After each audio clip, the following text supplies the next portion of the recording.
Raise a glass to the past and the ladies cross the ages, fallen fathers from the motherland whose lives are on the pages. And the bard who said it best when he told us all the world's a stage. So fellas, grab a glass and lift your spirits to the seventh age. Welcome one and all to the Seven Ages Audio Journal. It's time once again to pour up a glass and pull up a chair as we gather together here in our favorite corner of the Cross Time Pub, following the ebb and flow of civilizations over time and, of course, the rise and fall of enigmatic ancient cities. Glad to be here. I am Micah Hanks, and joining me, as always, are my cohorts, Jason and James, the Seven Ages Research Associates. James Waldo of Arkansas. How are you there, my friend? Man, I am doing fantastic. I am super happy that spring is about sprung and maybe have to do a spring ritual of some kind. I'm so happy. I don't even want to know what that ritual would be. I'm just glad you're doing it. Well, it's better not to ask. So they tell me. Jason, what are you getting into down there? I'm sure it's warm. Yeah, it's absolutely warm, even hot if you want to say we got up to 80 today. But hey, I've got my spring reading in, just got a bunch of new books, so I'm pretty happy about that. Yeah, what's on your spring reading list? Well, I have our friend Randy Daniels' new book from East Carolina University, so I'm poring over that and looking at that in detail. He did a great job with that. And then I have The Cosmos Revealed, which is pre-contact Mississippian rock art at Painted Bluff, Alabama. So this is a brand new book, just came out from University of Alabama Press, and I'm excited to check that out. I see. Yeah, I don't have as much time to read these days. Wish I did. I'm spending all my time writing. This is the life of a science reporter and, of course, a guy who's got other irons in the fire trying to get some manuscripts out. But, you know, life is good. Busy, but good. Hard not to feel good, though, when it's getting nice and warm outside. I told you guys last month that as soon as it starts getting really nice like this, I want to get out there in the field. That's all I can think about. And with the conversation that we're about to have with Dr. Tim Pauketat about Cahokia, one of the great mysteries of ancient North America. And yet again, the fire is lit beneath me. I'm reminded of Chase Pipes a bit because, you know, he gets as enthusiastic about getting out there on the road and traveling as we do. And so, you know, hopefully he can come along with us. Hey, by the way, we should mention, of course, Chase Pipes and the Smoky Mountain Relic Room, the fine purveyors of antiquities, art, books, media, and, of course, sponsors of this program. Jason, you keep up with what they're doing over there, and what have Chase and the gang got going on this month? Well, the Relic Room is literally, as we're talking right now, doubling in size. So they are continuing to expand it. Chase has been working around the clock. They're getting new display cabinets in. It's going to be twice the size that it used to be. That's more crystals, more minerals, more fossils, military artifacts, and for folks like us, I'm sure plenty of more books. So he's been working, again, long hours getting it ready. I've been following it online. It's looking great. It's going to be a huge expansion to the store, and one more reason to stop by the Relic Room in Sevierville, Tennessee. It's sitting right there on the French Broad River. So if you're heading to Gatlinburg, if you're heading up into the Smoky Mountain National Park, great place to start off your trip. On the other side, the educational branch over at Chasing History on their YouTube, they've been doing some great things. They've got great new videos up, one on the decommissioning of a national monument, which we don't normally see happen, buffalo skeleton discoveries, Confederate dead of Arizona, a lot of great new videos up over on the YouTube. And then over on their radio podcast, great new interview they did with our friend and fellow alumni here at Seven Ages, David Dean, where he's discussing Tennessee's fossil past. And this guy has so much hands-on experience. He really is a legend in Tennessee, both paleontology and archaeology. Great guy, David Dean, and he gives a very informative interview. I learned a ton from listening in over at Chasing History Radio podcast. Indeed. David is really, truly one of the best. We got to hang out with him a short time ago when we were over there visiting at the Relic Room, and so we certainly hope to be back over there again real soon. And, of course, we'll have information about that linked in the show notes for folks. Just scroll right down in your app, and you can find it right there. You know, the word gets around about not only our archaeological interests and our geological interests, but our paleontological interests. And a longtime friend of the program, Tiffany Mack, has been recently sending me a lot of photographs of the fossils that she's finding. Every day throughout the pandemic, she has gone out and walked the property, she says, and she has found a renewed passion for pulling fossils out of the creeks there in Kentucky where she lives. And I got to tell you, some of the photographs are fantastic, but it's fantastic to me also to see people who, when they take to nature and they start spending time really looking at things, they start finding these things, and she's like, wow, I know this is the kind of stuff you guys do. And she's sending pictures. She's like, what would James think about this? Does Jason know what this one is? It's really fantastic. And I would just add to that, there are things in the world all around us that we never pay attention to. And as spring comes, we're always talking about the warm weather, wanting to get us out there and find things. Right in your backyard, often there are things that you never would have known had you not gone and looked for them. And so Tiffany's one of the recent paleontological converts.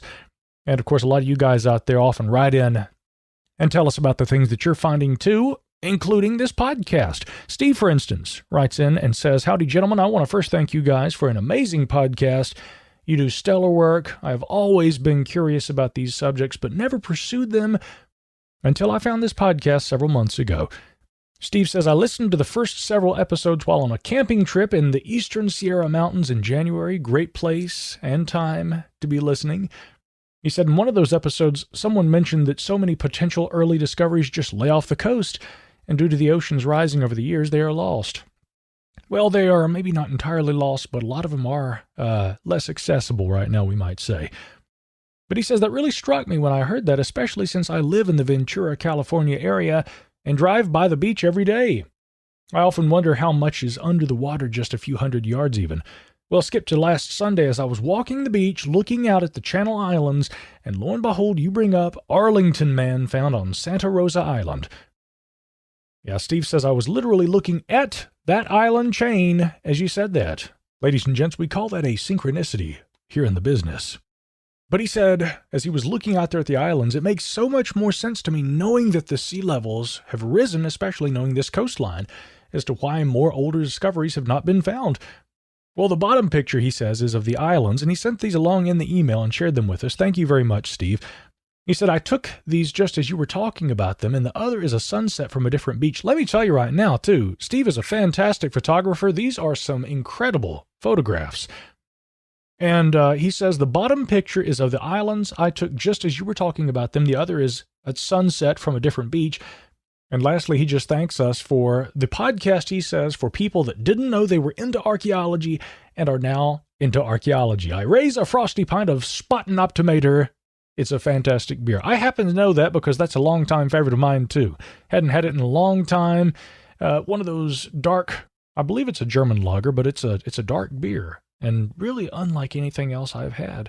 Spaten Optimator, indeed. So, Steve, thank you very much for writing and sharing your perspectives. And by the way, I just want you to know, after you sent that my way, I forwarded that to Jason and James, and they were equally impressed with not only your story, but also the photographs. And we appreciate you writing, and all of you guys out there. I just want to bring attention to something else, too. Over there at 7ages.org, we often tell you about how you can follow us on social media and how you can get access to all the other kind of content that we provide, videos on our YouTube channel, original articles there at the website. But we also have a contact form we have just added because I realized that we needed to kind of make it easier for people to reach out to us. And even though our names plus the 7ages URL at the end for the emails is pretty easy to remember, having that contact form there on the website, that will probably be a one-stop shop. So if you do want to send along some feedback to us, you can reach us right there via the website. Don't forget, by the way, there at 7ages.org, we also have that donation button. When we go out on the road, when we assist archaeologists, guys, we talk to Chris Moore, Dr. Malcolm LeCompte, all these guys very frequently. And I know something that keeps coming up is, when is the next excavation? Everybody's just chomping at the bit to get back out there. And when we do, when we're able to, of course, there are the expenses that are incurred. There's also the time, and you got to keep in mind, like with a conversation the likes of which we're about to have with Tim Pauketat, buying his books and getting access to not only his writing, but also to subscriptions so that we can purchase the articles sometimes that we have to read as part of the show prep for this program. There's certainly a whole lot more money that goes into 7 Ages than comes out of it. But thanks to the ongoing support of a few of you guys, Christina Frawley, George Howard, longtime buddy of ours too. Yes, indeed, a few of you guys do support this program. I would love to bring a call to action to the table. If you value this program, consider showing some support for it and the work that we do in terms of trying to bring serious academic archaeology to a broader listening audience and to folks like Steve, who I couldn't imagine anybody putting it better than he did. You know, this show is for people who love archaeology and history, but maybe didn't know that they did. We hope we can always do that. So thanks again, Steve. Thanks to all you guys who support us as well. Yeah, and if you're looking for another way to help support Seven Ages, we do now have some limited availability on merchandise. We have some new hats as well as some stickers that are available. If you're interested in those, please check our social media for details. That'll be Instagram, Facebook, as well as Twitter. And you can also contact me directly, jason@sevenages.org, if you're interested in any of those items. Also, if your business is interested in sponsoring the show, please contact me again at jason@sevenages.org, and I can get you some further information on how to do so. That email again is jason@sevenages.org. You can use the contact form there on the website as well. All roads lead to Rome, but we would love your support if you like this program. Yeah, and folks, the stickers and the hats are actually really cool. I like them, and I think we're going to continue on with that vein. I want a hat too. Why don't I have a hat? Oh, I know why, because you didn't make a bowler yet. You know, I can only wear a 19th century bowler hat with the Seven Ages logo emblazoned right there on the front. Yeah, you make me one of those and I'll wear it. I'll never take it off. I'll sleep in that hat. Yeah, custom order. Custom order. We got it. We got it covered. All right, my man. What else? By the way, I think you got some mound mentions to make as well. Yeah, I just wanted to, in keeping with the theme of this episode, I just wanted to direct everyone's attention over to spiromounds.com. Right now, they've got at the National Cowboy and Western Heritage Museum a very special exhibit. It's Spiro and the Art of the Mississippian World. And this is a possibly once-in-a-lifetime opportunity to get to see these artifacts, and they are truly incredible. So the exhibit itself explores the archaeological and historical data connecting the Spiro site to other communities throughout North and Central America. It's really fascinating. The collection of artifacts explores both the archaeological and historical data as it connects Spiro to those same communities, but it discusses the religious activities and the highlights during the legacy of Native Americans who are the descendants of the Mississippian cultural groups. So again, if you're not familiar with these type of Mississippian motifs and icons, it's a real opportunity to be able to see these in real life.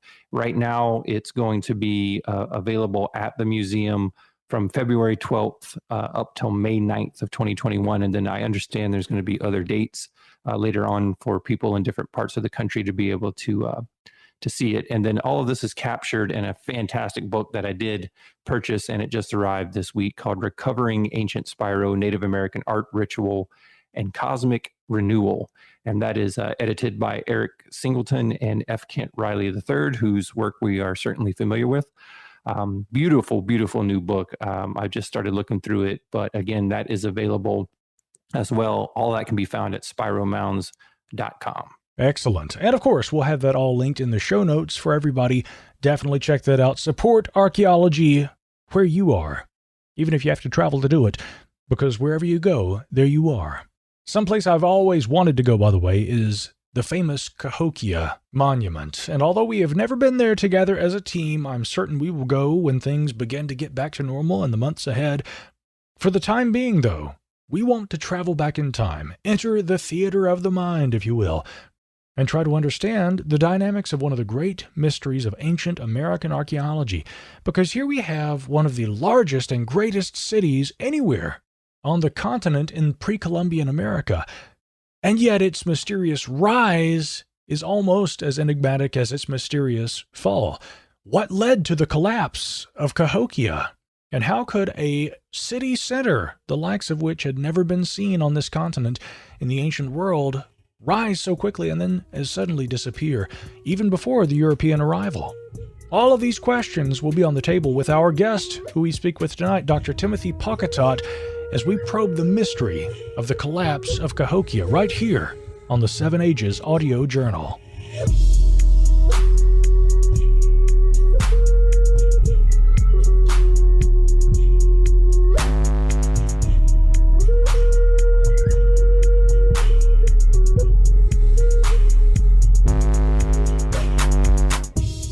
More than a century before Columbus arrived in the New World, one of the greatest cities of the ancient Americas had risen to prominence, and after several hundreds of years of promise and productivity, already fallen away again to the ashes of time. Cahokia had been the largest ancient American city north of Mexico, and today it also remains one of the most curious in the minds of modern scholars, who continue to debate what circumstances might have caused its stellar rise and equally impressive collapse. By AD 1350, it had been deserted by the native Mississippians who constructed it and lived there. Understanding why remains today among the greatest riddles of the ancient Americas. Its massive mounds have often been compared to the pyramids of Mesoamerica, and although built from earth rather than stone as their southern counterparts have been, they are no less impressive. Of all the mound sites left to us by the Mississippian culture, the Great Mound at Cahokia, Illinois is one of the most remarkable, wrote the antiquarian pioneers Ephraim Squire and Edwin Davis in their landmark work, Ancient Monuments of the Mississippian Valley.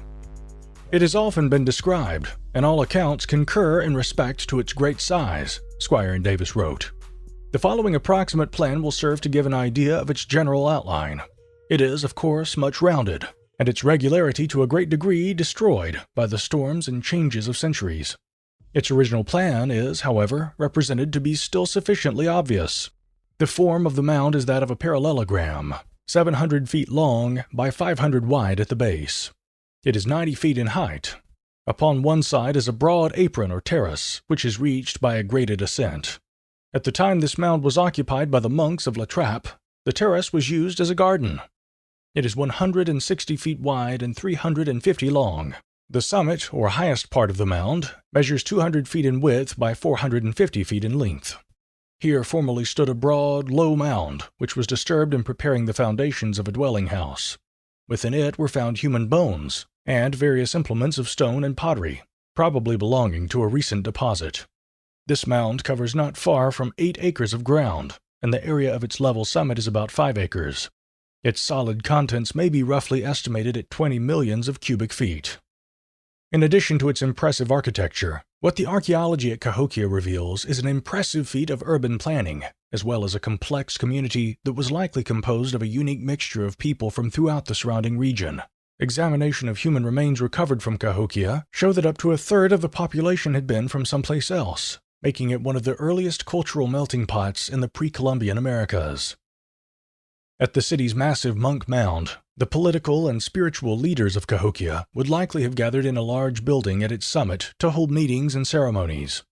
The mound rested at the heart of the town center, which was surrounded by a massive wooden palisade which stretched for nearly 2 miles in circumference around the city. On either side of the massive wooden palisade were the residential areas, where small thatched roof homes formed villages linked by pathways similar to the streets which run between houses in most urban neighborhoods today. A primary roadway running from east to west carried traffic between portions of the sprawling city, allowing the transportation of food and other commodities which included corn, a key crop grown by the Mississippians, and fresh meat brought back by hunters from the surrounding region. However, the east-west orientation of Cahokia was also influenced by its residents' awareness of celestial occurrences, which included the movement and phases of the sun, moon, and stars throughout the year. West of Monk's Mound had been a massive circular wood hinge, the purpose of which appears to have been to aid in marking the appearances of the winter and summer solstices, as well as the spring and autumnal equinoxes. Residents of Cahokia also produced an array of woven materials, pottery, jewelry, and stone tools, in addition to harvesting timber from the surrounding landscape for use in construction. Since the 1960s, excavations carried out at Cahokia have produced an array of such materials, as well as ceramic figurines, stone craftsmanship, and even evidence of copper workshops near the city's central mound complex. Yet, despite its meteoric rise to a center of urban living by around AD 1050, within 2 centuries its once crowded streets and busy plazas were empty, having been abandoned even before the devastation that began to ripple across the Americas within decades of the first European contact. By the time Hernando de Soto reached Cahokia in 1540, It was barren and empty. Archaeologists have found evidence of mass burials within one of the mound structures at Cahokia, which has led to the determination that human sacrifices were conducted there, at least for a period. Hundreds of Cahokians, the majority of them young women, were buried in mass graves unearthed during excavations, although many young men appear to have died violent deaths also, either by bludgeoning or bloodletting. It is unclear how frequently or how long such ritual killings might have occurred, although archaeologists agree that other kinds of violence, the kinds that arrive with invading enemy armies, hadn't likely been a contributing factor in Cahokia's demise. Unlike other sites where the remnants of weapons and warfare make it apparent that combat and unrest once occurred there, Cahokia bears no evidence of invasion from outsiders. One reason Cahokia might have succeeded in preventing attacks could have to do with preemptive measures taken by its leaders, who in the early 11 and 1200s apparently undertook significant upgrades in infrastructure, rebuilding several times over a period from around 1175 to 1275. It could be that Cahokia was able to keep the peace by constantly improving its defenses, although the expenditure of material resources and manpower nonetheless took its toll over time. By 1100, Cahokia's population had reached its peak. Yet while many cities further south in Mesoamerica would thrive up until the time of arrival of Europeans, by 1350 Cahokia's population had vanished entirely. But why? Theories range from political unrest to droughts, exhaustion of resources, or even the recurrence of flooding over time.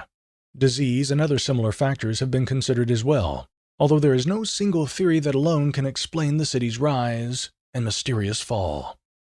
Equally curious is the fact that there are no stories of Cahokia that appear in oral histories and folklore passed down by Native American groups. The only clues to what the city once had been are its incredible earthen mounds which have stood the test of time and the wearing of many centuries.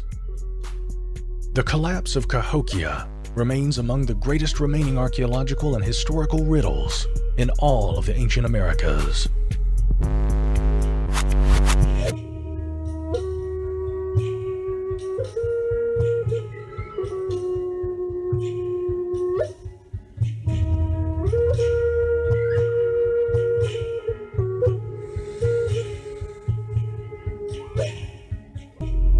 Tim Pauketat is the Illinois State Archaeologist, a professor of Anthropology and Medieval Studies at the University of Illinois. He is the director of the Illinois State Archaeological Survey, one of the largest archaeological research units in the United States.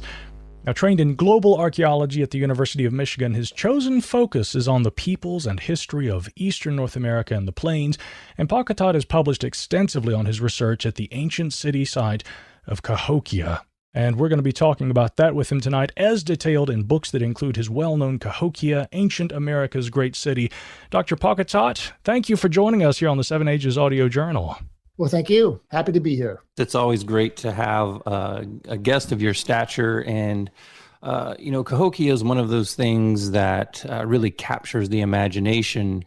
And looking at a site that's so significant to the history of North America, this is not something that you just ran into or discovered later in life. You have a lifelong attachment to the site. So looking back to your childhood, what was the first time that you experienced Cahokia, and what impression did that make on you? It was on a trip with my father, who drove a truck, a delivery truck. And one day a week, sometimes once every few weeks, he would drive right through the middle of the Cahokia site, which of course has a highway through the middle of it. Actually, there's a couple of them. And I remember I was probably just 6 or 7 years old, being surprised and impressed and asking questions at that point. And he really didn't have any answers. But that memory stuck with me, and because we lived half an hour, 45 minutes to the south, and so there were other opportunities in the years that followed to visit that place, and that whole region is jammed with archaeological sites, and so all kids who get out and walk through farm fields will pick up artifacts, which I also did. And so that reinforced, this early impression of something in this region that I needed to understand, which led me to archaeology. And when you went down that path of archaeology and you finally decided, hey, this is a career that I'm going to be involved with, did you have the desire to go back and be part of the legacy of Cahokia, or is that just kind of where your career ended up? It was always there as something I wanted to do, but I definitely explored other options. For a while, I thought I would maybe work in Madagascar. I have always also been fascinated in Mexico. Haven't done my own serious work there, but I keep entertaining the idea that maybe I will still. Many other regions attracted me as well. I was advised once to work in Fiji, which had the kind of archaeology of complex societies, early complex societies that I was interested in. And there came a point when I had little kids in grad school that it was like, the best option here is to go to the Cahokia option, since I knew it pretty well. And I knew the people who worked in that region already. And I could build a good, research problem and dissertation as a grad student.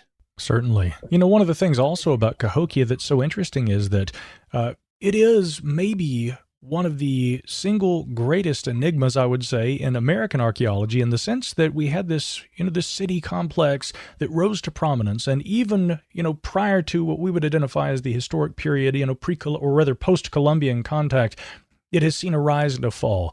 We're going to discuss all those dynamics with you, but maybe to go all the way back, the site didn't reach its peak for centuries beyond when first habitation began there.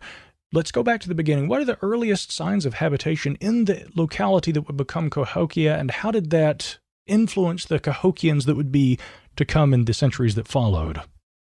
Well, the earliest habitation there in that locality goes way back, not quite to the Paleo-Indian period, certainly to the early Archaic period, because that's when after the glacial ice had melted and the water had drained through the valley, that landscape became occupiable. And the main ridge that the Cahokia precinct sits on was then left behind high and dry, and people occupied it. Wasn't dense, the density of human occupation picked up a few thousand years later, around the time of Christ and the first few centuries AD during the Middle Woodland era. And there, in that region, people started building burial mounds. Again, it wasn't the occupation wasn't as dense and the habitation as complex as you see like over in Ohio. But it did set the groundwork. It established a cultural landscape that people could see generations after that, because you could see the mounds. Again, not that many, not like you see later in time. But that, I'm sure, was important in the fact that later people would come back and say, this is a special landscape. There are already mounds here, and use that as a basis for something bigger. There are also, periods of very few people living in that region. Even the 2 or 3 centuries leading up to the beginning of the medieval period around 900, when things really pick up. Right. 2 or 3 centuries before that, there weren't many people there at all. Right. As we get into that terminal late woodland period at 900 to 1050, describe for people who aren't familiar with the landscape in the area, what was it about that area as far as the natural resources and the location that made it so appealing? The first thing to understand is that the American bottom is a particularly wide stretch of floodplain for the Mississippi River, wider than any other patch of floodplain along the middle of Mississippi until you get down where it meets the Ohio, really. So it's predisposed, to allow people to grow lots of corn crops, and to spread out across this floodplain. But then what really matters next at 900 is this beginning of the medieval warm period.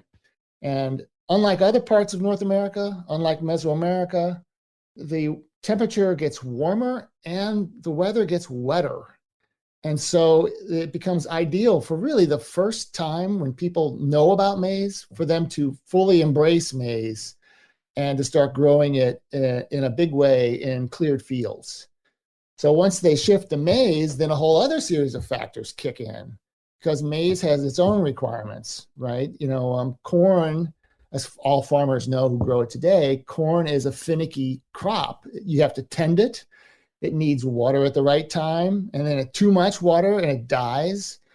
So they really start paying attention to the transpiration cycle, the water cycle, the atmosphere, much more than they would have needed to before.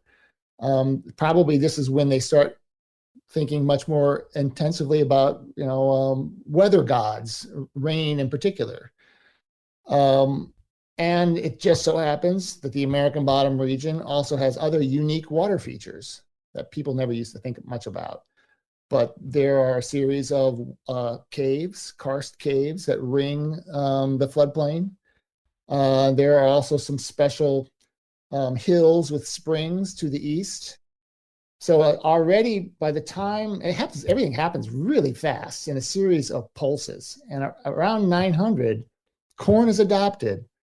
People start settling in larger villages. There's already some kind of immigration happening, probably because the crops are so good.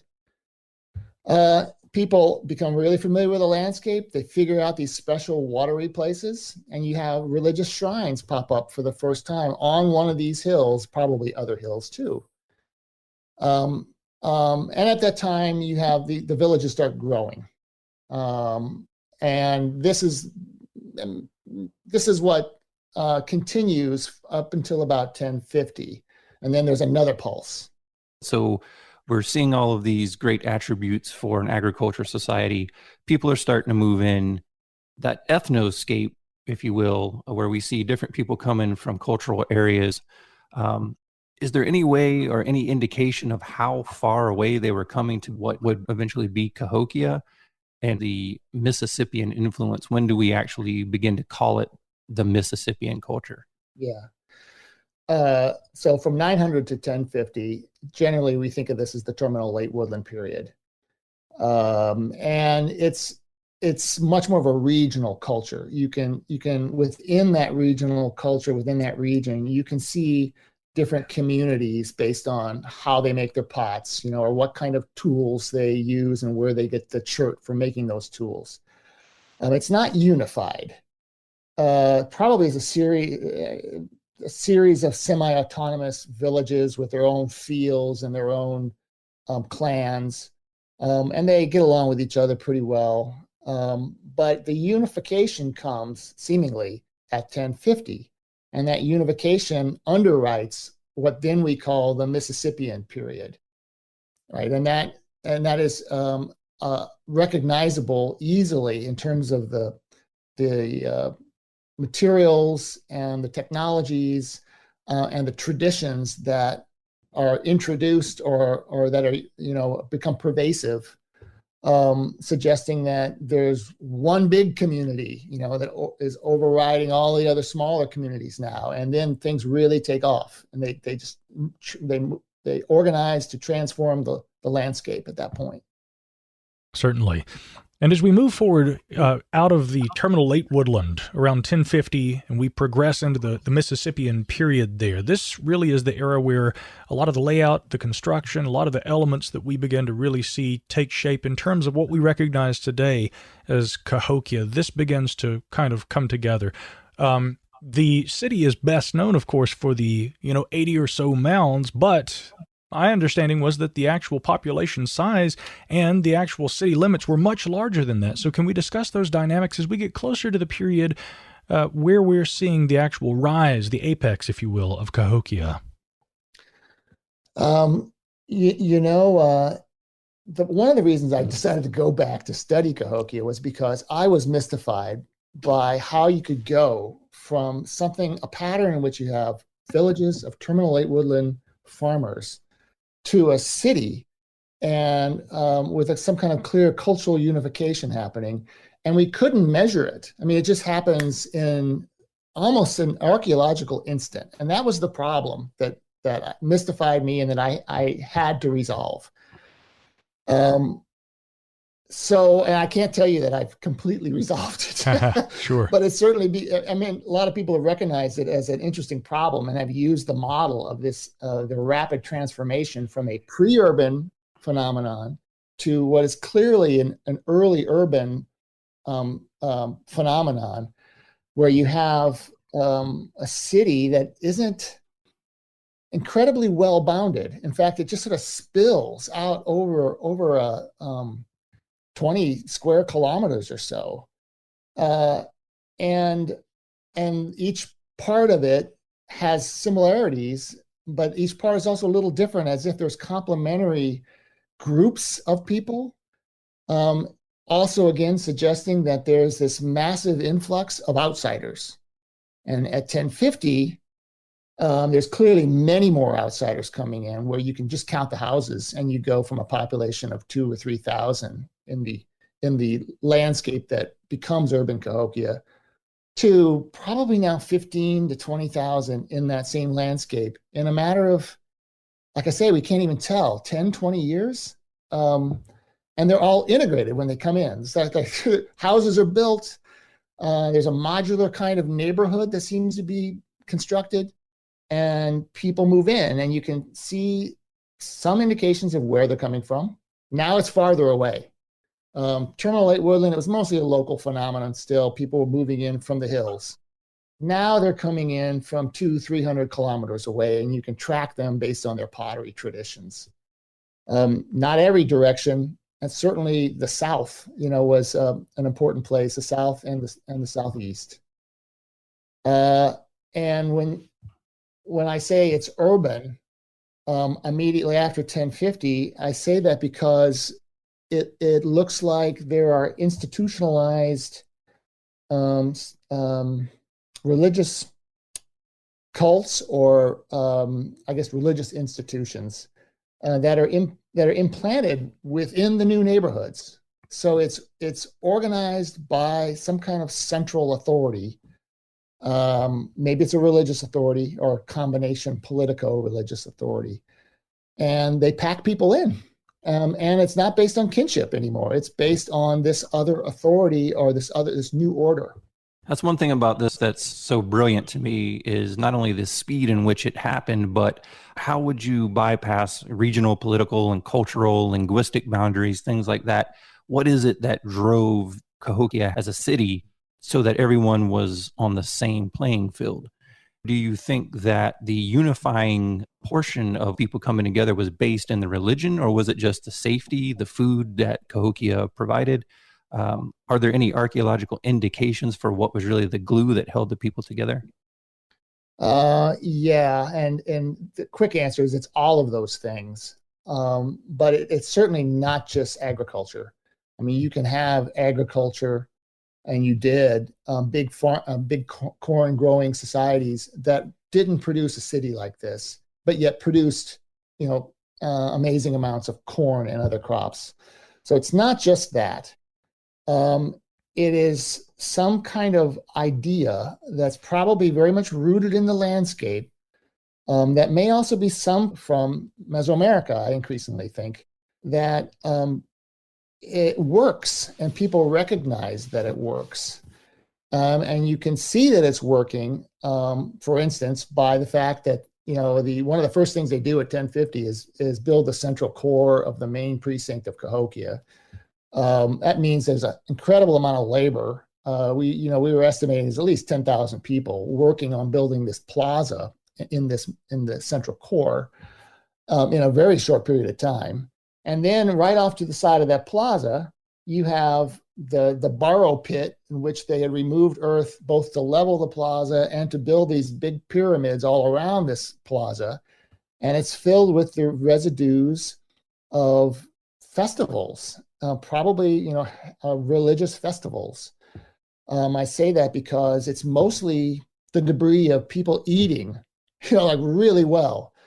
Big catfish, berries and nuts, prairie chickens, and other really nice cuts of deer. There's one layer from one feast that we are I think conservatively estimating about 2,000 deer were brought in and, butchered and fed to people, and they're filleting. You can see that they're not actually eating all the meat. They're just filleting big steaks off and tossing these semi-articulated deer parts into this pit. And then mixed in with all of this really rich food debris, which, by the way, was buried. And so the excavators in the 60s, when they opened this pit up, they discovered it accidentally. They were really impressed by how badly it smelled still, because the material was still rotting down 3 meters down. But mixed into all this debris are religious artifacts, things that were pulled out of temples, strands of beads, nice pots, a lot of smoking of tobacco, pieces of the ancestors, a few bits of parts of people that probably had been held in temples that accidentally end up in this pit because they're being used in the ceremonies. Smoking pipes, all these other special objects that were used, broken, and then thrown into this pit. Hence, again, more indications of the Cahokians are very organized, and there's a religious motivation, and that is attracting these people. The thing that impressed me the most about the Mississippian culture, and specifically Cahokia and some of the other sites we visited in the past, is the high degree of engineering involved in the structures that they built, in the low walls, the long straight lines and almost perfect circles with squares inside circles and circles inside squares. I did not realize what great engineers these people were. And then I started to wonder, how did they come about this knowledge? Was it developed there? Did it come from Mesoamerica? And then how did they transmit it to each other? Because there's sites that are sort of like blueprinted sites where they go around the different areas of, the middle part of North America and rebuild these sites. How are they doing that? Do they have standard units of measurement? Do they have, dedicated workforce for this type of thing, or what? Yeah, all really great questions, of course, and I now am relatively convinced that they are curating knowledge.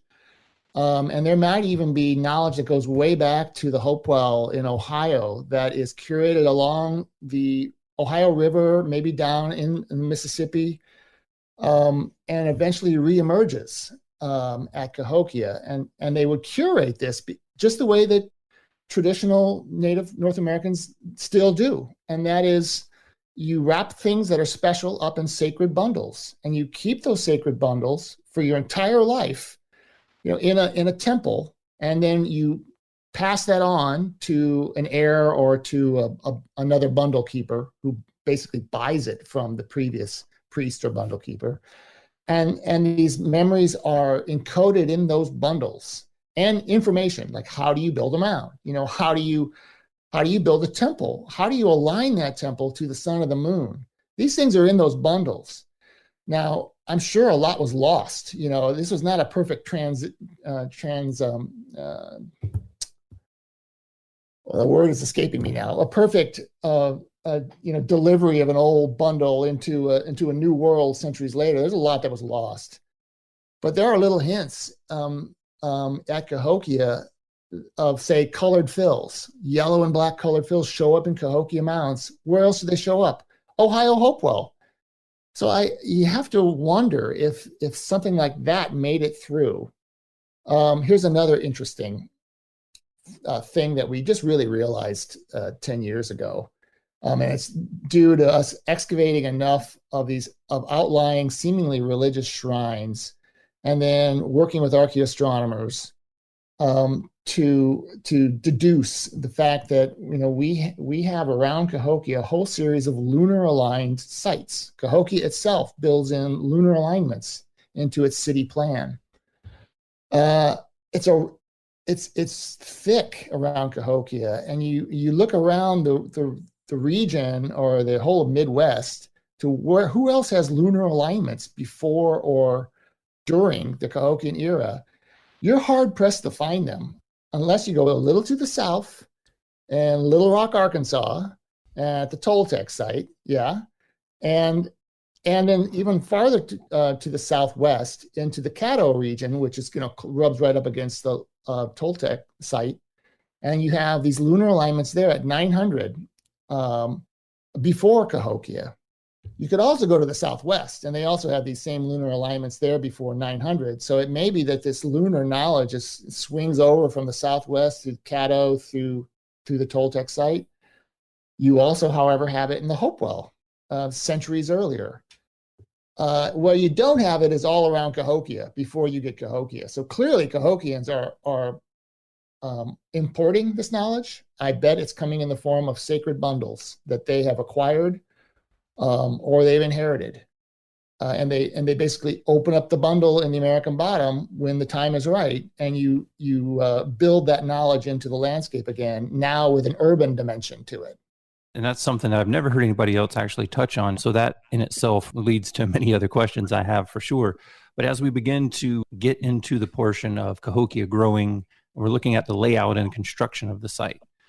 We have Monk's Mound, which is sort of the central focus, if you will, the largest mound there at the site. And then we have the plaza as well. When we're looking at Monk's Mound itself, what really defines the site, speaking of the engineering, what are we looking at as far as size, volume, and estimated manpower to build something on that scale? Each one of these things you mentioned, the big ones, Monk's Mound, the plaza, even some of the causeways that I haven't really mentioned yet, you're looking at thousands of person hours of time.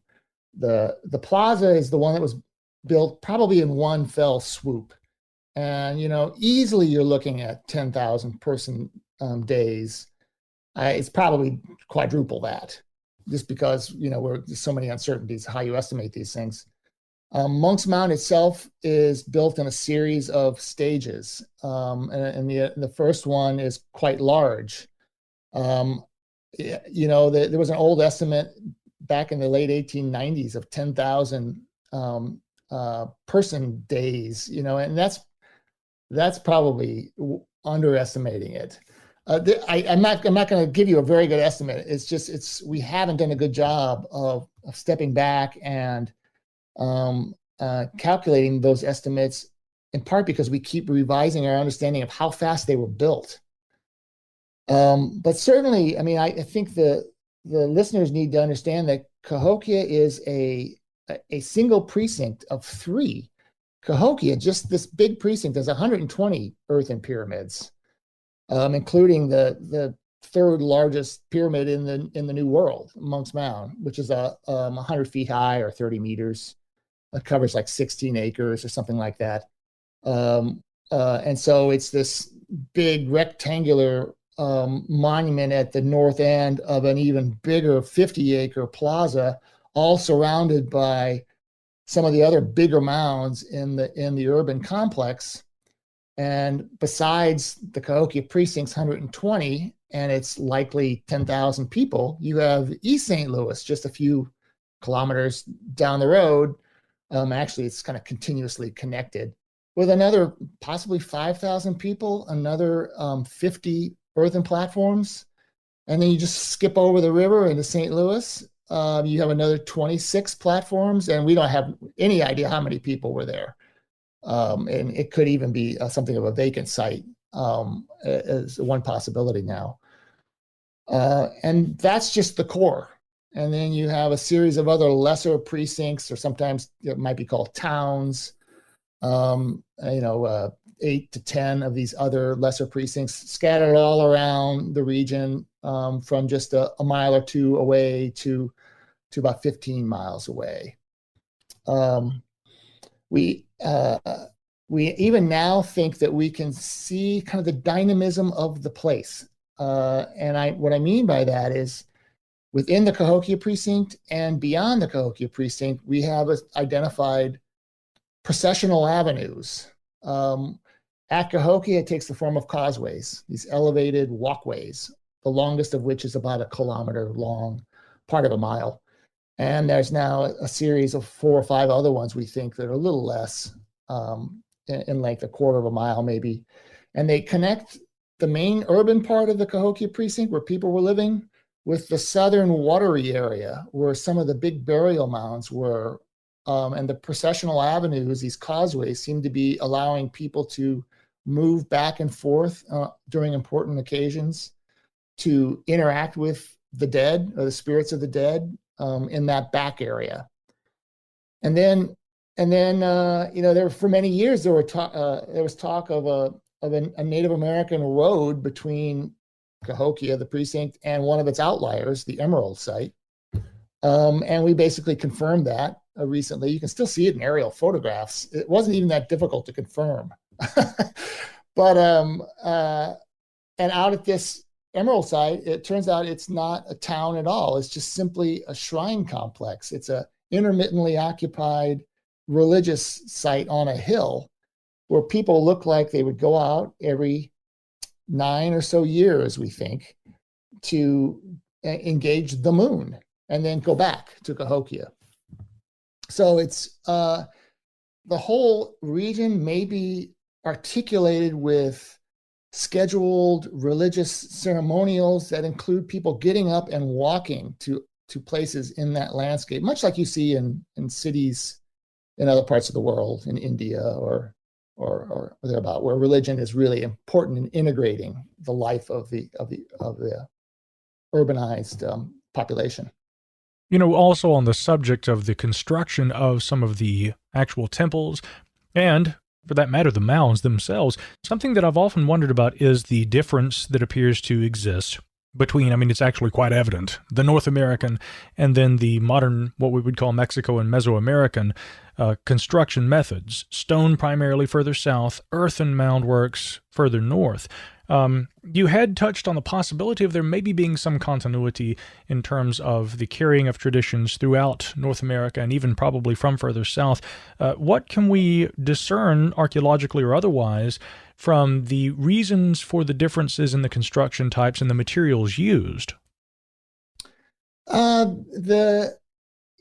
What you can discern is that there could be principles that unify the different far-flung groups, things that they would agree on, a principle, maybe, or a god, like, hey, we all believe in this one water god, while the way they express that in each locality could be dramatically different and, culturally specific to that. And so you might imagine that you could have had, and I think, in fact, this is the way it worked, a kind of a cult or a movement that starts in one area. Let's say that's based around a circular platform with a circular steam bath on top. And that is a certain god that's connected to that temple. And if people who visit this place, let's say it's in northeastern Mesoamerica, are impressed by the powers of that place and what those people are able to do by building that circular period, they may well stay there, learn the secrets of that, perhaps wrapped up in a bundle, eventually go home, reopen that bundle and say, now, I brought back this one god. It's all about circular platforms. And they kind of basically birth their own version of that god and that platform in a different medium, perhaps, but the idea is the same. The principle is still the same. Returning again to alignments and again going to Emerald Mound to focus on a lunar entity, if you will, is there any indication as we begin to kind of unwrap maybe some of the religious basis at Cahokia? Is there anything indicative of a lunar god, a female god? Generally when we're talking culturally, it's, sun is masculine, the moon is feminine. Do we see any connection to that? Do we have any indication of the gods themselves? It's a thick web that we're trying to work our way through there. There is no clear representation of a female god like holding an orb, that you could think, oh, there's the moon. However, a lot of the descendants, not all of them, but the core group of descendants who became different tribes, have those associations: the female deity, agricultural produce, land of the dead, and the moon. And you can pick up those same associations in the archaeology of a place like Emerald, or Cahokia, or many of the other sites around this area, this way. So for instance, we dug at Emerald for 5 years, and we went there in part just to figure out, is this is this a town? Is this a habitation site? And is it, is there a lunar basis to this based on just looking at some LiDAR thinking, wow, that's weird, a weird alignment. And so we dug along the alignments and in different parts of this artificially modified hill. And what we found were, yes, lunar aligned buildings with, they're like little kivas, little subterranean rectangular buildings with little niche pits where they're probably little organic offerings. And a lot of water deposits, and water among descendants is also connected to the moon. The moon is a water bringer. It's a rain bringer because of reasons that farmers know today. You see a ring around the moon, and it means warm fronts coming in. It's going to rain, and there are other reasons. But so at Emerald, you see the lunar alignment, the watery deposits, and in one case, a female sacrifice. In a watery deposit. So it's not perfect. And again, with that smoking gun evidence, it's always hard to find that. Yeah. But we're pretty close here. Certainly. I guess it's also further complicated to some degree by the fact that we also have what you might almost call the mysterious absence of writing, because compared with the technological sophistication that would have been required and was required for not only the construction, but the city planning and all these other sophisticated aspects of this society, there does not appear to be any evidence left behind of written language, which would help things. But, maybe you could speak to that point and the absence of the written language in ancient North America.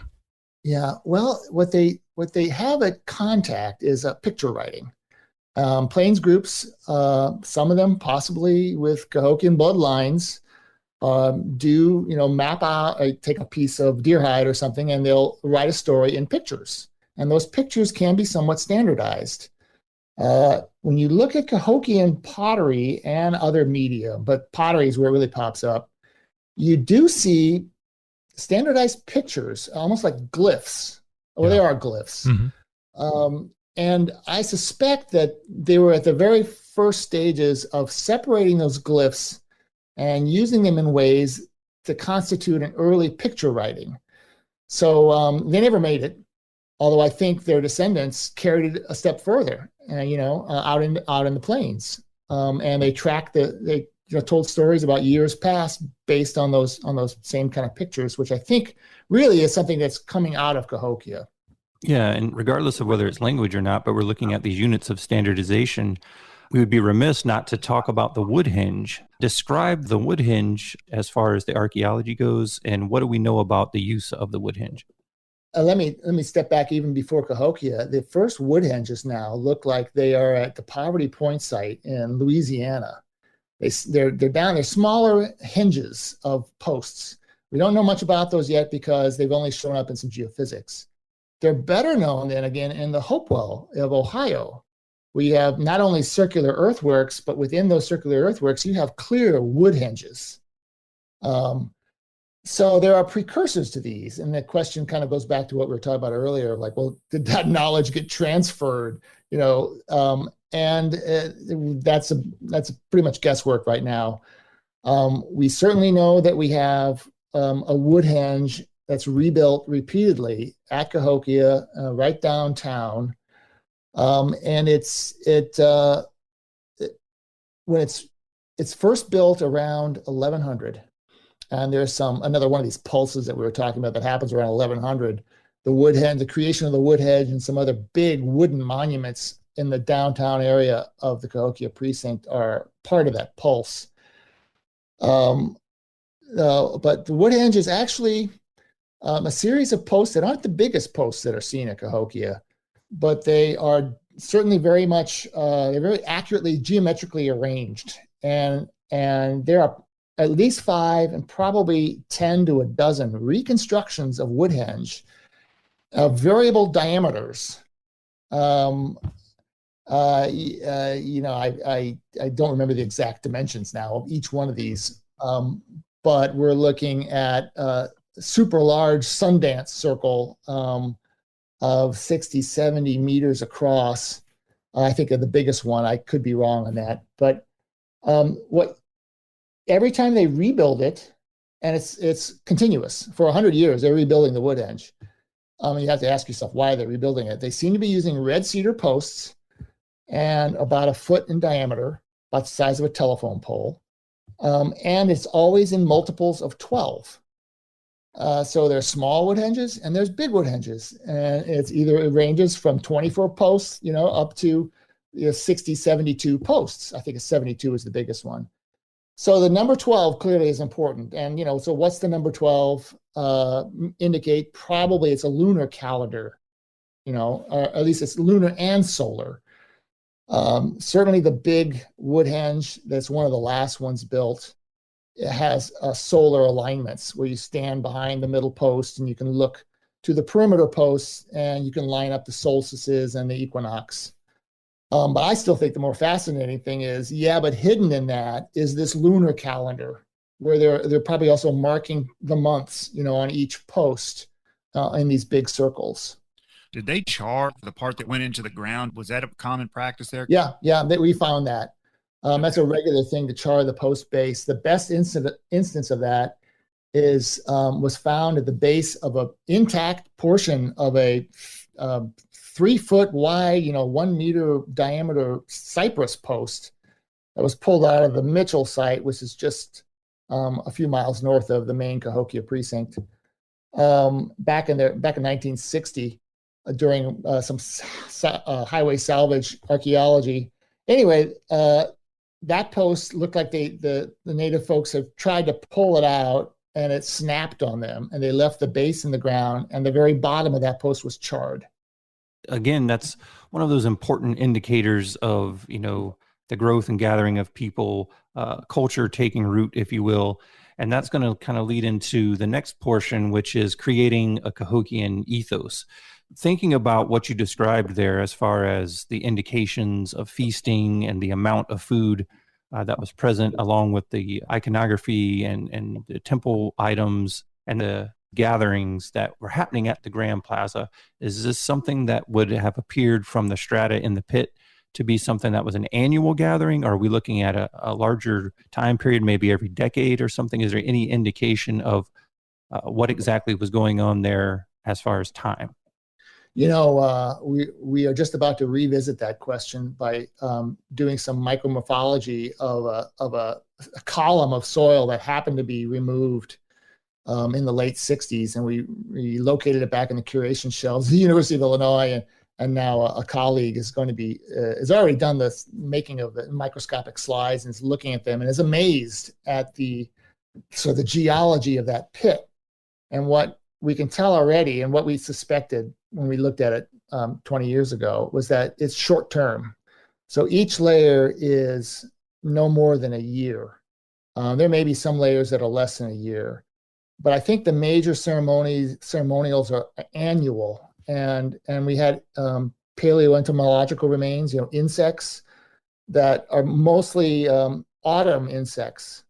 So the entomologist thought, and now we think that it's probably mostly a harvest festival at Cahokia. It was being celebrated there in the plaza. That would have been the big one, of course, right? I mean, that's when all the food is there and they're eating it and they're sharing it and people go home happy. So that pit suggests annual harvest ceremonialism, whereas a site like Emerald, or even some of the female sacrificial pits in the back part of the site, suggests a longer periodicity, probably a long-term lunar cycle of 9 to 18.6 years or so. And I'm sure there were other ones too, other cycles that were recognized, but we can see those two. Something I found very interesting is the Ramian-sized pots that were widely dispersed from Cahokia and making their way throughout the general region. It's almost described in some of your writings as if those pots were a souvenir, if you will, of I've been to Cahokia. Is that a proper interpretation of that particular item? Yeah, a powerful souvenir, though. One that you would have respected, because it was made by special people at Cahokia. Not all potters made those pots. The best potters at Cahokia made those pots and were probably heavily subsidized, to produce those pots. They probably cranked out dozens of them in a season so that they could then give them away during these ceremonies. And the reason we thought that, because there's an actual pattern where the big Ramian-sized pots stay around Cahokia. I mean, these are huge 50-gallon, vats, probably used to cook up, the black drink in large, in gallons full of the stuff they'd pass out during these ceremonies. And then as you move away from the site of Cahokia, but you're still within their region, the pots get smaller and smaller. So you end up at the outskirts of Cahokia with, little gallon-sized ones if you're lucky. Because, I mean, these are awkward. It would have been really awkward to carry these things, especially full. They didn't have draft animals, so they couldn't pull these things very easily, except maybe on a hand-pulled sled of some sort. So you have to leave with the smaller pots. Now, when you go way out far afield into other localities, people who might come in and visit Cahokia, those people tried to copy Ramian-sized. So they had their own little cottage industry going back in their home region, making their own versions of Rami. But you can always tell they're not nearly as nice, as the ones centrally manufactured at Cahokia itself. So is there any indication that any of those works were somehow marked by the artist that created those, where they would say this was made by this person, or just like in modern times? No, and people have looked for that sort of thing. The current thinking would be that they didn't think of themselves as individuals as much, whereas here's my pots and I'm better than that lady over there. It's much more of an endeavor that would have been recognized as community property. And made for the community as by someone who's part of that community. Some possible descendants, even bundle pottery making like that, where only certain potters or certain clans were allowed to make the pots for a ceremony. And there's no indication among those descendants of a individualism emerging like that. Maybe we can get over into some discussion about, the funerary or mortuary practices there at Cahokia as well, because, again, mound structures that are capable of both having a significance maybe in ritual and ceremony. Also, the burial component is perhaps one of the most important and significant to archaeologists by virtue of their line of work. So let's talk a little about that aspect of Cahokia and what that has helped us to understand about the way of life there. The burial mound phenomenon at Cahokia is another one of these singular characteristics of that place, and really that place alone. Their descendants, when Cahokia breaks up and you see a movement south and somewhat to the west, there's no indication that the kind of burial mound construction and the elaborate burial features within those mounds is reproduced. Right. In fact, it's maybe one of those things that people wanted to not do anymore. You can imagine, because this involved human sacrifice, that it might have been something that certain segments of the population fully rejected at some point. Now, it's also human sacrifice as it appears at Cahokia, appears at 1050. There's no indication that it's there before. And you look around the Mississippi Valley and you're hard pressed to find human sacrifice outside of the Caddo region in Texas and part of Oklahoma and Louisiana, or Mesoamerica. And early on, archaeologists just assumed that this was a Mesoamerican idea that was brought up. And there's maybe some reason to think that. Sure. There's also reason to think that people are sacrificed on this lunar cycle, because the bodies are often aligned to a significant point, on the horizon where the moon would rise or set every generation or so. But mostly the significance is they are willing to sacrifice people starting at 1050. And there's every indication based on some past isotope work that it's both locals and foreigners. It's not just captives, it's also local people giving up their daughters to the greater idea or the gods of this new city, which is, it's difficult to wrap your mind around this.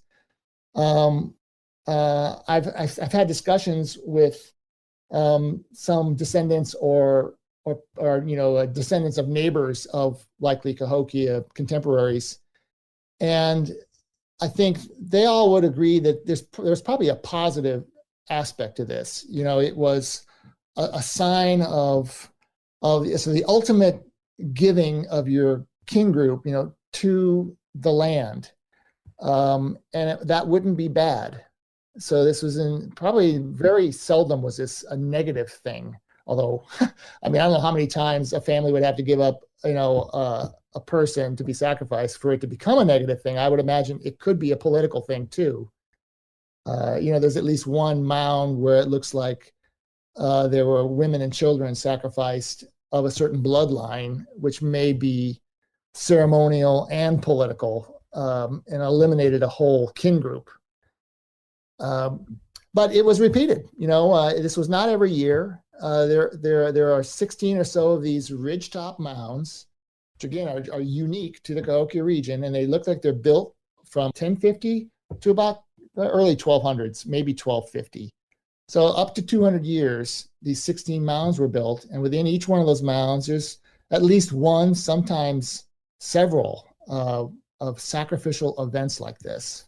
As we talked about it, I was thinking, how would you go about selling that to a group of people as a positive thing without any other kind of mitigating factor like bad climate or bad weather or long drought or some other lever to kind of get that inserted into the culture? Yeah, that's a great thought, and you may be right. That is, to think that way. The unfortunate thing of the archaeology of these sacrificial pits is that most of them were done years ago. Some of them even in the 1870s, when nobody cared or thought to stop as they were ripping down a mound. They just recorded trenches full of bodies or skeletons, and reported some as likely females and some as likely males. So there's a whole lot we don't know. Unfortunately, and the better archaeological data came in the 60s, 50s and 60s, but even that, it's spotty. So you have to interpolate a lot between these scattered data points, and there just aren't really. We can't even date some of these sacrificial pits very well. There is some hint in the more recent excavations of a single sacrificial female associated with a large post or a post pit, that some of them may date to a period of droughts, like you were possibly thinking. And this could be an appeal to the thunderers or to the rain gods, and you do that by connecting them with the fertility god, the female fertility god, and you're basically by making that connection, you're praying for rain. That's possible. That young girl that was excavated, actually we didn't fully excavate her, we just left her, in place, was buried in a watery deposit, and the temple around her had been exposed to rain. So it seems to be that sacrifice was connected to some kind of rain event. And again, I think a lot of people don't realize this was incorporated into Cahokia. But as we explore these, we have to talk about Mound 72, because I think of everything that we've discussed in this portion, it best represents most of the features that we're talking about here. Now, of that particularly group-oriented mortuary ritual, there's so many little key pieces to it that I think are vitally important to kind of understanding the culture at Cahokia at 1050. One specifically that I think can give us the most insight would be the beaded burial. So for people who are not familiar with that particular one that's found in Mound 72, give us a description of that burial and why it was obviously important at the time. So the Mound 72 is a small ridgetop mound. And then when I say a ridgetop, for people who don't quite know what that is, it looks like the roof of a building, of a hipped roof building. And that's what I suspect that they represented, a house of the dead built out of earth. So there's no flat top, it's a ridge top, like the ridge line of a roof. And this particular mound is one of the smaller ones. Some of these ridgetop mounds were huge, some of the largest mounds at Cahokia, but this was a small one that in the 60s, a guy who was looking for marker posts, a well-known archaeologist, Melvin Fowler, thought he'd look there for a marker post. And instead, I mean, he found his marker post, but he also ran into these mass graves. And there were up to a dozen events, burial events, sequentially in that mound, starting around 1050, going into the 1100s. Most of them were female sacrifices, in one case associated with a post, the removal of one of these marker posts. There were 2 or 3 pits where it was mixed gender, men and women. In at least one case, it was clearly a brutal execution of what were likely enemies. And that's part of Cahokia too that we haven't really talked about. Cahokia clearly had enemies, or at least people who had been their enemies that they took care of. But so that little mound had this just incredible number of mortuary events. In one sacrificial pit, there were 53 younger women, and maybe 1 or 2 effeminate men mixed into that group. That gives you the idea of the scale of a sacrificial event. It could be 1 younger female, or it could be 53, which is, that's Mesoamerican scale sacrificial event, and that you have to also wonder. Surely people had to question. At least some people had to question, the legitimacy of the authority that would do that to a lot of people. Well, especially when there's so much food and so many other resources available, and also a degree of control within society. You mentioned, for instance, the fact that there's evidence that they were housing someone that was an enemy. Most of the archaeological data shows very little evidence really of warfare, but there nonetheless were certainly fixtures, battlements and things like that were for protective purposes. So it seems that maybe there was a sort of a system, that they had, prisons, that people were imprisoned for various reasons, whoever these people who were imprisoned were. And so when you begin to see these sort of rudiments of society coming together, would you guess that perhaps that and the sort of structure that is brought to society is what moves people somewhat away from the old idea? Again, it's impossible for us to jump into their minds and know what they were thinking, but could we interpret rather that they're thinking, okay, we can control our environment, therefore perhaps we don't need to kill people, hoping that the gods will help us do that? You can certainly expect, and you can even see that you move from an order early on with this feasting and this building, these big mounds of corporate communal coming together, and a new scale of community on the order of thousands. And you can see that tail off. Actually, monumental constructions get smaller through time. I mean, and in part because they have so many monuments sitting around, you don't have to build a whole bunch of new ones, and the landscape's already crowded. So there's some evidence for that notion that, yes, of course, things were changing. You build it, they come, but then they might change their minds, when you see the direction that it's all going. And that could well be why, you see the breakup of this city, this whole phenomenon with what may not have been severe droughts. They were droughts, but it might have been enough for people who had several generations into this had thought better of living this way. That's speculation, but people do leave, and you can tell that they leave, and they don't leave all at once. There's one moment when there is some kind of intentional elimination of certain kinds of ceremonies, and then a downsizing that happens as part of that. The regional population gets smaller. And that seems to be a moment, and this comes around 1150, and this is during one of these drought periods, when there may have been some questioning of the supernatural basis of this. The people may have been like, if it's not working, maybe the gods don't like this.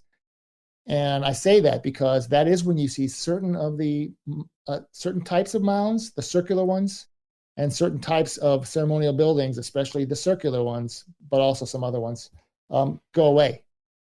They're not built anymore after the later 1100s. Certainly by 1200, things have changed, and that seems to indicate this, changing sensibilities, changing notions of whether it's working or not, and whether this is something they want to continue. Yeah. And maybe it could even be said that it's very rare to find a situation in early North American archaeology where you have enough time and enough, consistent habitation to be able to observe those kinds of possible factors. Well, another factor that we definitely need to address, what we refer to as the Southeastern Ceremonial Complex, or some people refer to as the Southern Cult. We see Mississippian sites now, a large deposition of associated artifacts that seem to be calling back to Cahokia as that center point. So as the Southern Cult or the Southeastern Ceremonial Complex begins to grow within that region, what are we to make of the power of that centralized religion or belief as it begins to spread in places like Spiro? I think we are to make that it may have been the spread may have been facilitated by the demise of Cahokia. The demise, or at least the weakening of that northern power, would have allowed something of a freedom to others, even if they're hundreds of miles away. The ability to engage other people who aren't Cahokians, especially on that river, where Cahokians, I would imagine, controlled that river from time to time anyway. So it may not be so much Cahokia spreading, at least directly, but as Cahokia weakening, and then other people reimagining, Cahokias where they are, or even making contacts with other folks in other places, and and having a new kind of cult emerge that's somewhat based on Cahokia. Certainly Spiroans have lots of Cahokian things, but also is based on new relationships. So for instance, the Caddo, if you look at that artwork, there are lots of ways it resonates with Mesoamerica that Cahokian artwork does not. So I would guess that they are actively cultivating long distance relationships, very intermittent, with Mesoamerica, and in part because they're down, in Oklahoma, Texas, whereas Cahokians are farther north. But they may only be able to do that once that Cahokia has, become diminished. Yeah, that makes sense. When we look at, again, some of those indications of what may have been kind of central to the religious stabilization of the region, the falcon warrior that we see so often in Mississippian sites, the long-nosed god, or what some refer to as red horn, we saw a lot of that on one of our trips down to Etowah Mounds in Georgia, very prevalent with the falcon warrior ideology there at that site, and also Moundville down in Alabama. Is there any direct relation of those entities back to Cahokia as the source for those, or were those independently created? No, they're not independent. There's not necessarily, it depends on how you define direct. There's not necessarily a direct movement of people, let's say from Cahokia to Etowah, although there could have been a few people that did that. But there's seemingly a corridor that opens up across the southeast between the Cahokia region late in its history and Georgia, that you do see more Cahokian influences, as if there is a movement of ideas through this corridor. It's not so clearly worked out as in terms of our understanding how that how exactly is that movement happening through that corridor. We don't have that worked out very well, but you can see that there is a historical connection between the two. So yeah, the falcon warrior or the eagle dancer or whatever idea is ultimately rooted in Cahokia. Not just Cahokia, but certainly, yeah, they defined it in a way that other people then emulated that because it was powerful, because it was the legacy of Cahokia. The legacy of Cahokia. And that really brings us to one of the greatest questions with all of the work that goes into building it, with the concentration of people who resided there. We see the rather incredible rise and then the fall in pre-Columbian America of one of the largest city centers. There are a variety of reasons why we think this might have happened. In likelihood, perhaps it was a combination of factors having everything to do with, everything from climate to other examples I'm sure you can outline for us. But in your opinion, Tim, what do you think are the factors that really caused the escalation of what became the downfall of Cahokia? I have been pursuing this notion that it was driven by climate. Now that sounds like that's a really old idea, and it's true. But we have new climatic data, yeah. and the rise and fall and the little perturbations along the way map so well onto the hydroclimatic data which we have from cypress trees, from that region and from adjacent regions, that it's hard not to think it rests in large part on that. Now the key here though is it may have been the kind of perturbations or hydroclimatic shifts that wouldn't necessarily cause all civilizations to collapse. I don't think they would have made much difference today, if you get the kind of difference in rainfall from year to year that they had. But for people who were basing a lot on a religious, belief in water gods and, corn, to have any hint of doubt in those gods, and the people who you were giving tribute, to intercede with those gods, that might have been what was sufficient to drive people away. They could grow corn somewhere else. Like, why would they need those people like Cahokia to intercede for gods that don't seem to be, doing a real good job right now? So it's very definitely, it's kind of a hydrocultural dynamic. I mean, it's both culture and hydroclimate together that people would have been perceiving annually, through weather. Did the rains come or not? Do you try human sacrifice? And if that doesn't work, there's nothing left to do except move out of here. And that does seem to be the trajectory. It in a stepwise fashion, population leaves. And that correlates pretty well with increased drought. Certainly. What about other factors, though, perhaps in terms of population density? When you've got a lot of people living together, the potential for disease may increase. There could be other things, too, that could be problematic. I mean, there may be more potential even for civil unrest. Could some of those, both societal and maybe even epidemiological considerations, also be factors? Yes, very definitely. One of the things that Cahokia did not do a good job of is urban infrastructure. We look with difficulty to find a ditch, that they would have used to drain some neighborhood. There are a few. There was no septic system. And yeah, you can imagine you pack in several thousand people to an area with no septic system, you could have disease. Yeah. Yes. It's also pretty clearly the case that Cahokia, in part by being so successful early on and by establishing there's some outlier colonies up the Illinois River, down the Mississippi, some of the other secondary rivers. Those colonies then succeeded. And 100 years later, they become the enemies of Cahokia. And so you have some fighting that develops leading up to around 1200 when it gets worse. That seems to be from places that they helped to found, generations earlier. One thing that I found very interesting in my reading was the presence of walls being erected, protecting those sort of final vestiges of the medicine lodge.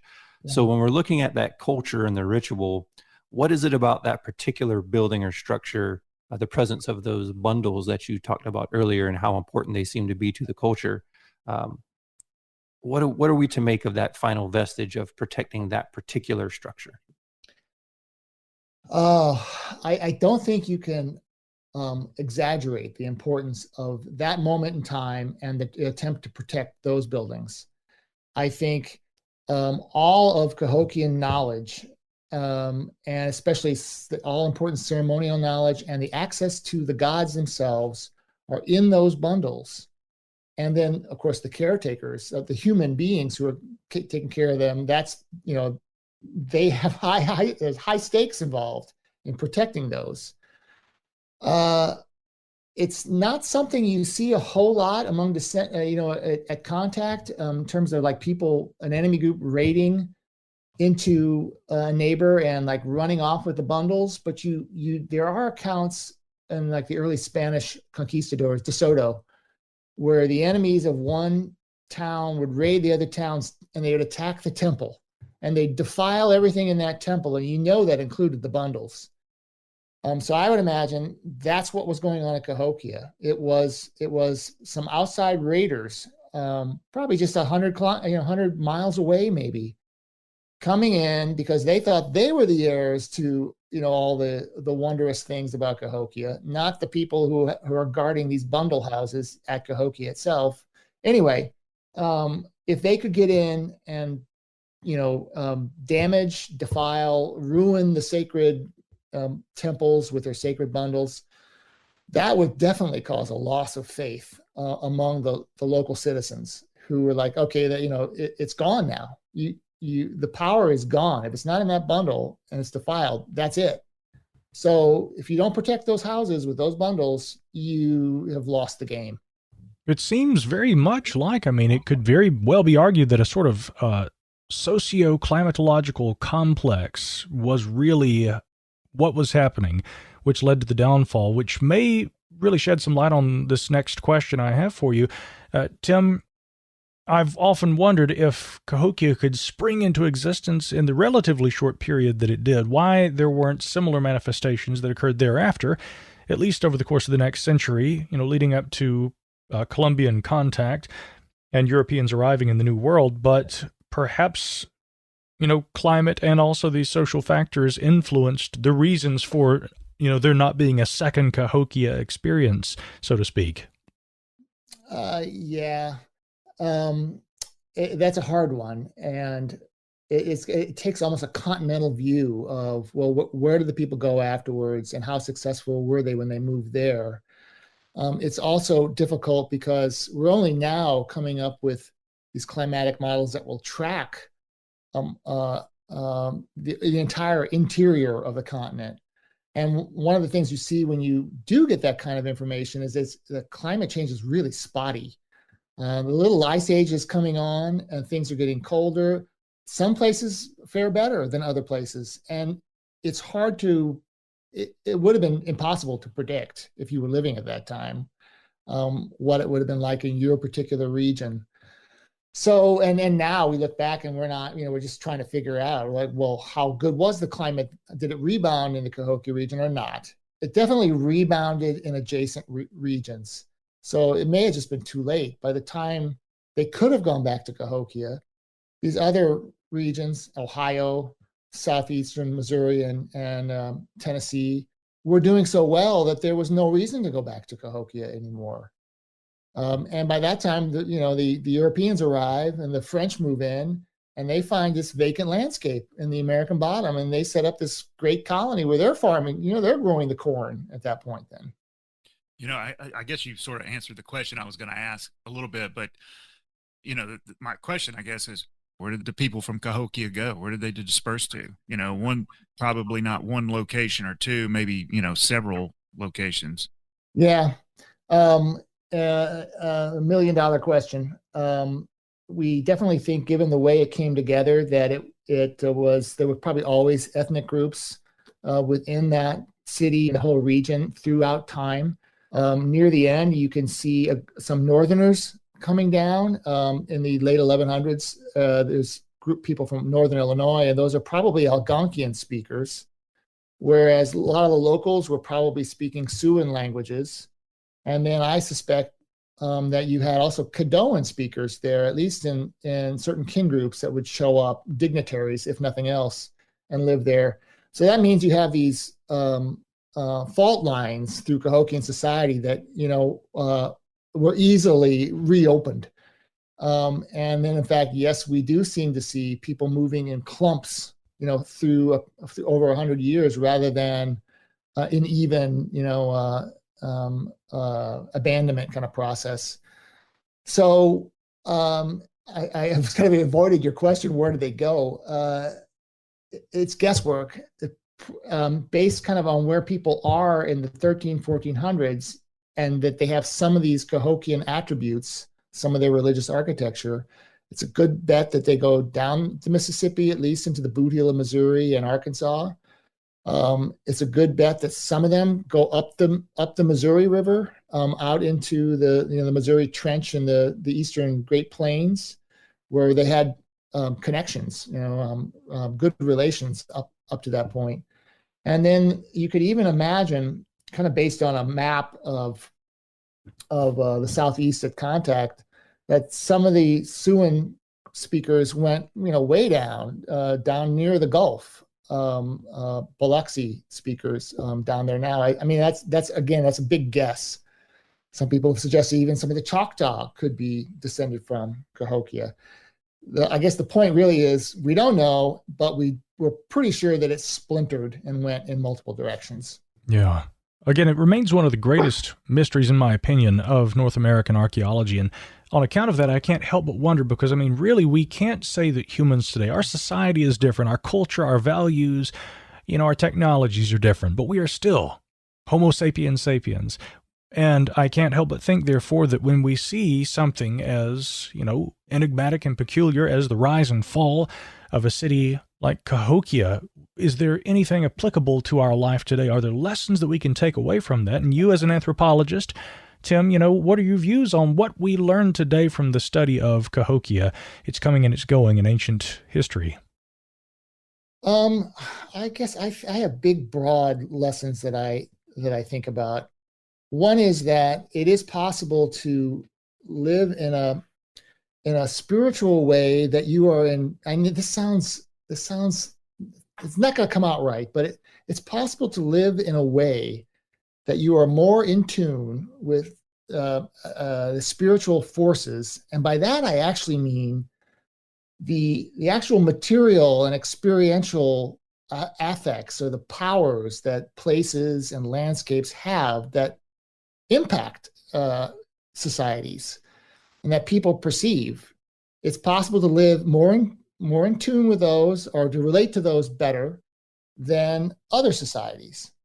So, these were people that connected to water, the moon, the earth, and they moved through it in a kind of a religious way that we would never, we could not do today.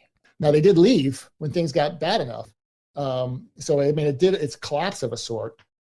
But I think that there's something about the way they lived with climate change that is important. I can't quite put my finger on it, but they lived with it. They didn't fight it or really cause it as much as we seem to be doing today.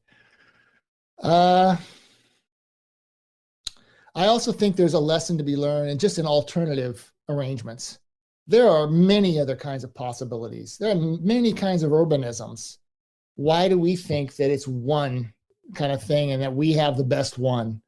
I think Cahokia is extreme in some ways in the kind of urbanism that we see there. It's unlike other early cities. It's like them in some ways, but different in other ways. And I think having that sort of in a toolkit can only help us going forward. And as we think about what are our alternatives, like maybe we should try something different. And what are the possibilities? Well, let's look at Cahokia. What do they do right and what do they do wrong? Fascinating. I want to thank you again for joining us here on the 7 Ages Audio Journal. My pleasure. My great pleasure.